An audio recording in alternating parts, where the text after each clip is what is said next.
Hello everyone, आज हम लोग डिस्कस कर रहे हैं digestion in human beings. Human beings में डाइजेशन एलिमेंट्री कैनाल में होता है या इनका डाइजेस्टिव सिस्टम एलिमेंट्री कैनाल कहलाता है। इस एलिमेंट्री कैनाल में डिफरेंट पार्ट्स होते हैं।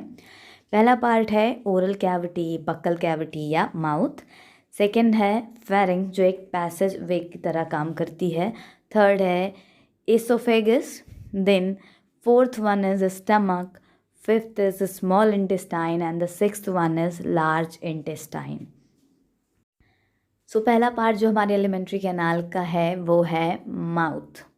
माउथ को हम बकल कैविटी या ओरल कैविटी भी कहते हैं। ओरल कैविटी में टीथ प्रेजेंट होते हैं एंड ये टीथ हमारी अपर एंड लोअर जॉ में होते हैं।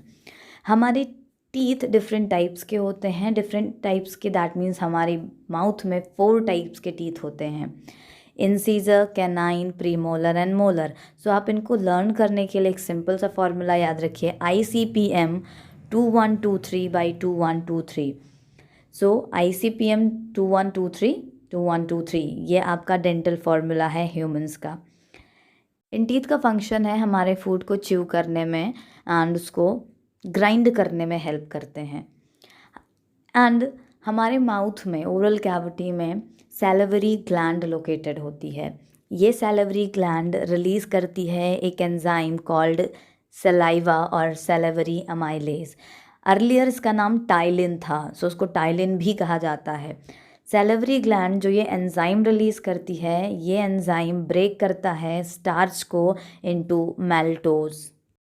स्टार्च की जो सिंपल फॉर्म है वो मैल्टोज है, बट ये सिंपलेस्ट फॉर्म नहीं है। हमने प्रीवियसली डिस्कस किया था कि जब फूड का ब्रेक डाउन होता है तो उसको हम डाइजेशन कहते हैं। दैट मीन्स हमारी एलिमेंट्री कैनाल में माउथ में डाइजेशन स्टार्ट हो जाता है। कई बार ये क्वेश्चन पूछा जाता है, in which part digestion in human beings starts, that is mouth. Mouth में सलाइवा ब्रेक कर चुका है स्टार्च को एंड टीथ के थ्रू इसको एक बॉल के फॉर्म में कन्वर्ट कर दिया जाता है। देन ये बॉल और बोलस मूव करता है towards the pharynx and pharynx से ये एंटर करता है एसोफेगस में। एसोफेगस में पेरिस्टाल्टिक मूवमेंट होते हैं। पेरिस्टाल्टिक मूवमेंट का मतलब है रिदमिक कॉन्ट्रैक्शन एंड रिलैक्सेशन। जब ये रिदमिक कॉन्ट्रैक्शन एंड रिलैक्सेशन होता है, फूड मूव करता है स्टमक में। स्टमक में डिफरेंट ग्लैंड्स प्रेजेंट होती हैं like zymogen, parietal and mucus gland. ये सिक्रीट करती हैं HCl, mucus and propepsin. HCl इसके डिफरेंट फंक्शन हैं। पहला फंक्शन है HCl का जर्म्स को किल करना। अगर फूड में या आपके स्टमक में जर्म्स हैं तो HCl उन जर्म्स को किल करता है। सेकेंड फंक्शन है HCl का, फूड को ये एसिडिक मीडियम प्रोवाइड करता है बिकॉज एंजाइम्स डिफरेंट मीडियम में ही फंक्शन करते हैं और अगर उनको वो मीडियम ना मिले तो उनकी फंक्शनिंग नहीं हो पाती है। थर्ड थिंग, जो प्रोपेप्सिन है ये एक इनएक्टिव एंजाइम होता है और इसको एक्टिवेट करने के लिए HCl की ज़रूरत होती है। तो HCl प्रोपेप्सिन को कन्वर्ट कर देता है पेप्सिन में। ये 3 फंक्शंस हैं HCl के। नाउ म्यूकस, HCl हम जानते हैं हाईली एसिडिक इन नेचर होता है और अगर एसिड हमारी बॉडी में ज़्यादा हो जाएगा तो ये हमारे स्टमक वॉल्स को कोरोड करता है एंड ये कॉज करता है पेप्टिक अल्सर एंड आपको acidity and all that problems भी होती हैं। HCl की एक्टिविटी कंट्रोल में रहनी चाहिए और उसकी अमाउंट भी, और ये एक्टिविटी और उसका अमाउंट कंट्रोल होता है बाय द म्यूकस। म्यूकस का फंक्शन है to control the activity and amount of the HCl। Now the third one was the propepsin. Propepsin inactive enzyme है, ये एक्टिवेट होगा with the help of HCl and then convert हो जाएगा pepsin में। Pepsin enzyme break करता है protein को into peptone. Protein की जो सेकेंड सिंपलेस्ट या मीडियम फॉर्म है उसको हम पेप्टोन कहते हैं। प्रोटीन ब्रेक हो जाएगा पेप्टोन में but by the help of the enzyme pepsin.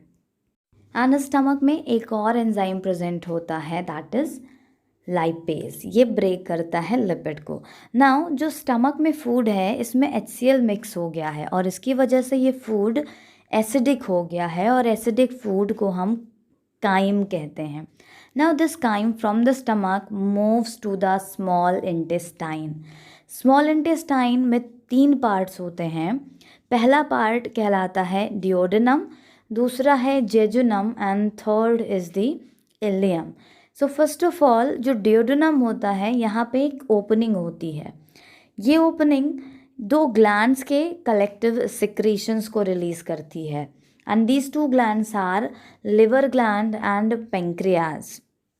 Liver release करती है बाइल जूस को and bile juice 2 specific function perform करता है. बाइल जूस एसिडिक फूड को एल्केलाइन बनाता है, बेसिक बनाता है, बिकॉज जो फूड स्टमक से आया उसमें HCl प्रेजेंट था और इसकी वजह से वो फूड एसिडिक था. बट एसिडिक मीडियम में इंटेस्टाइन में ब्रेक डाउन पॉसिबल नहीं होता है. दैट्स वाई बाइल जूस ये फूड को एल्केलाइन में कन्वर्ट करता है. दूसरा फंक्शन है इस बाइल जूस का, ये फैटी एसिड को ग्लिसरॉल में कन्वर्ट करता है या इमल्सिफिकेशन की प्रोसेस परफॉर्म करता है. इमल्सिफिकेशन का मतलब है फैट को स्मॉल ग्लोब्यूल्स में तोड़ देना. जैसे आपने वाटर की सरफेस पे ऑयल ड्रॉप्स देखे हों, या आप एक ग्लास ऑफ वाटर लीजिए, उसमें 2-3 बूंद पानी डाल दीजिए, वो जैसे आपको सरफेस पे ड्रॉप्स दिखेंगी एग्जैक्टली वैसे ही इमल्सिफिकेशन की प्रोसेस होती है. ये बाइल जूस सिक्रीट होता है लिवर से और ये स्टोर रहता है गॉल ब्लैडर में. पर अगर कभी हम गॉल ब्लैडर को रिमूव भी कर दें तो उससे डाइजेशन की प्रोसेस पे बहुत ज़्यादा इफ़ेक्ट नहीं पड़ता है, बिकॉज गॉल ब्लैडर सिर्फ बाइल जूस को स्टोर करता है, उसके प्रोडक्शन में इसका कोई रोल नहीं होता है. ये पूछा जा सकता है आपसे कि अगर गॉल ब्लैडर रिमूव कर दिया गया तो क्या इससे डाइजेशन पे इम्पैक्ट पड़ेगा? नहीं पड़ेगा, बिकॉज इसका फंक्शन है सिर्फ और सिर्फ स्टोरेज. सेकेंड मैंने कहा था पेंक्रियास. पेंक्रियास ग्लैंड होती है एंड ये रिलीज़ करती है एंजाइम. कलेक्टिवली इन एंजाइम्स को हम पेंक्रियाटिक जूस कहते हैं. इस पेंक्रियाटिक जूस में डिफरेंट एंजाइम्स होते हैं जैसे ट्रिप्सिन, काइमोट्रिप्सिन. ये ब्रेक करते हैं कार्बोहाइड्रेट को शुगर में, जो कि सिंपलेस्ट फॉर्म है. मैल्टोज को भी शुगर में ब्रेक कर देते हैं. पेप्टोन ब्रेक हो जाती है अमाइनो एसिड में. एंड डिफरेंट कॉम्प्लेक्स फूड जो होंगे वो अपनी सबसे सिंपलेस्ट फॉर्म में ब्रेक हो जाएंगे in this small intestine by the help of pancreatic juice. Small intestine intestinal juice release करती है. ये इंटेस्टाइनल जूस पेप्टाइड्स को अमाइनो एसिड में ब्रेक करते हैं, डाइसेक्राइड को मोनोसेक्राइड में, लिपिड को फैटी एसिड में एंड न्यूक्लिक एसिड को न्यूक्लियोटाइड्स में ब्रेक करते हैं. That means completely simplest form में ब्रेक हो जाता है फूड. देन जेजुनम एक बहुत स्मॉल पार्ट होता है जो मेंस में बहुत ही अपीयरेंट है एंड वुमेन्स में it's almost negligible, that can not be seen properly and इसका कोई फंक्शन अब तक नोन नहीं है. लास्ट पार्ट है इलियम एंड इलियम में एब्जॉर्प्शन ऑफ डाइजेस्टेड फूड होता है, जो अभी हम next topic absorption separately discuss करेंगे.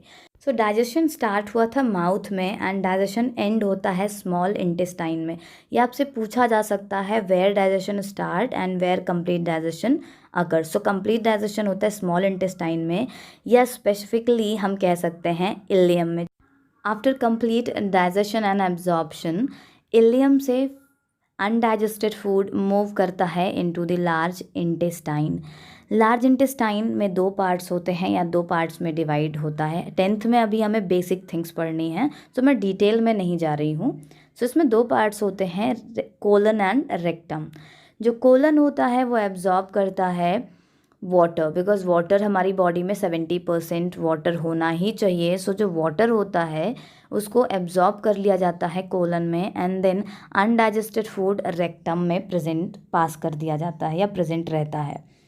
रेक्टम ओपन होता है एक आउटर ओपनिंग के थ्रू जिसको हम एनस कहते हैं and the opening of anus is guarded by sphincter muscles.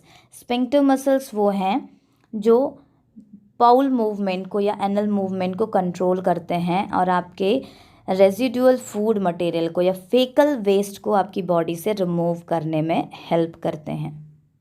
Now the next topic is absorption of digested food. So आपका जो फूड है ये स्मॉल इंटेस्टाइन में कम्प्लीटली डाइजेस्ट हो जाता है। मीन जो कॉम्प्लेक्स फूड आपने खाया था वो अपनी सिंपलेस्ट फॉर्म में स्मॉल इंटेस्टाइन में ब्रेक हो जाता है।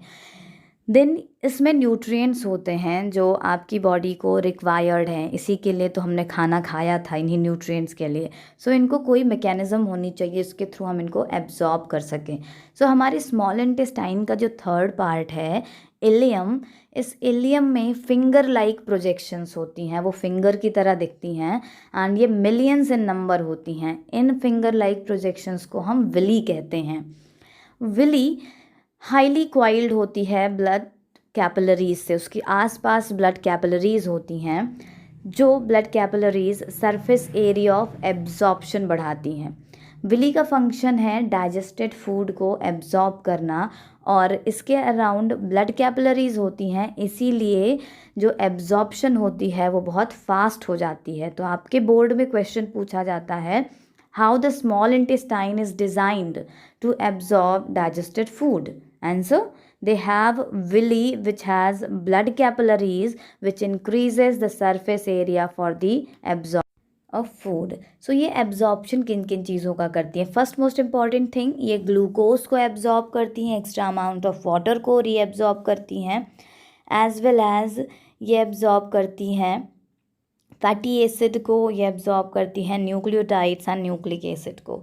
ये सारी चीज़ें ब्लड कैपिलरीज के थ्रू सेंड कर दी जाती हैं to the vein and vein से लिवर एंड लिवर हार्ट को एंड हार्ट डिस्ट्रीब्यूट कर देता है to the entire body of the organism. Food, ये जो फूड या न्यूट्रिएंट्स एब्जॉर्ब हुए हैं आफ्टर डाइजेशन, इनकी हमारी बॉडी को ज़रूरत होती है। So intake of digested food by the cells of the body is called assimilation. So ये हमारी सेल्स जो हैं बॉडी की, इसको एब्जॉर्ब कर लेती हैं यूटिलाइज करने के लिए, और इसी प्रोसेस को हम एसिमिलेशन कहते हैं। ये जो एब्जॉर्ब्ड न्यूट्रिएंट्स हैं जो एसिमिलेट हो रहे हैं बॉडी में, इनको हम यूटिलाइज़ कहाँ कहाँ करते हैं, इनका हम फंक्शन क्या है? पहला फंक्शन है कि ये हमें एनर्जी प्रोवाइड करते हैं। हमें रेस्पिरेशन के टाइम पे ग्लूकोज का ही ब्रेक डाउन होता है, सो ये पहले तो हमें एनर्जी प्रोवाइड करते हैं। सेकंड, हमारी बॉडी की रिपेयरमेंट, टिश्यू या सेल्स अगर टॉर्न हो गई हैं, रैप्चर हो गई हैं, सो उनकी रिपेयरमेंट भी इन्हीं न्यूट्रिएंट्स के थ्रू होती है। थर्ड थिंग, जो फैट होता है जो एब्जॉर्ब हुआ है, एक्स्ट्रा फैट, ये फैट एब्जॉर्ब कर लिया जाता है एंड इसको स्टोर करते हैं बिलो द स्किन। ये आपको इंसुलेशन प्रोवाइड करता है।